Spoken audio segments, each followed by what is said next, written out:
Party का काम करें, गांव-गांव में जाएं, लोगों को समझाएं, वहां झंडा लगाएं, बूथ कमेटी बनाएं, सेक्टर कमेटी बनाएं, संगठन बनाएं, महिलाओं को समझाने का काम करें कि अब आपकी जिंदगी बदलने के लिए कोई मसीहा नहीं आएगा।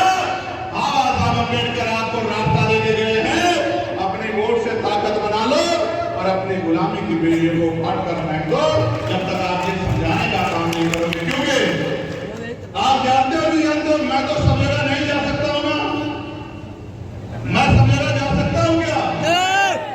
तो मेरी बात लेके बात कौन जाएगा? जो विरोधी लोग हैं वो तो पैसे वाले लोग हैं, उनकी बात टीवी में चलेगी, अखबार में छपेगी, यूट्यूब पे चलेगी, बड़े बड़े बैनर लगेंगे, रेडियो पे चलेगी, पर्चों में छप के घर तक पहुंचेगी। आपकी मेरी बात कैसे पहुंचेगी?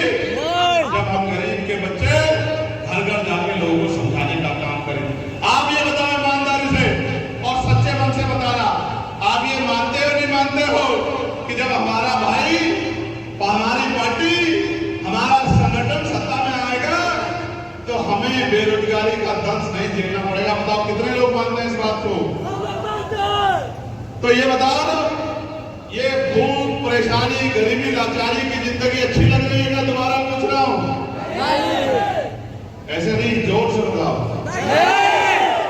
इसको बदलने के लिए क्या कर रहे हो? क्या कर रहे हो? वो क्या कहते हैं, दूसरे लोग कहते हैं कि ये नौजवान तो गैर जिम्मेदार है, ये तो नासमझ है, ये तो बहुत कुछ जानते नहीं है, ये तो सिर्फ नारा लगाते हैं। मैं उनको कहता हूं कि मैं इन्हीं नौजवानों में से एक हूं जिसने सबके मुंह पे ताला लगाने का काम किया है। तो कहते थे, विपक्ष के नेता कहते थे मेरी लोकसभा में जाके कि अकेला चंद्रशेखर क्या करेगा, क्या करेगा? बताओ, आज पार्लियामेंट में आपका अकेला नीले पटके वाला सबसे अलग दिखाई देता है, दिखाई देता? बताओ।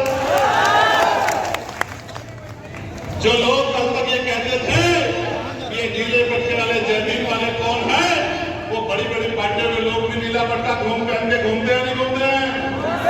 संविधान पकड़ के नारा लगाते हैं नहीं लगाते हैं? और संविधान पकड़ के सबसे पहले बनारस में कौन आया था? ईमानदार से हाथ खड़ा करके बताओ। 2019 में मोदी जी के खिलाफ चुनाव लड़ने के लिए कौन आया था संविधान पकड़ के? याद है नहीं याद है? उससे पहले पकड़ता था कोई संविधान? आप तो जिसे देखो वो संविधान लेकर घूमता। क्यों? क्योंकि वो जान गए हैं लिया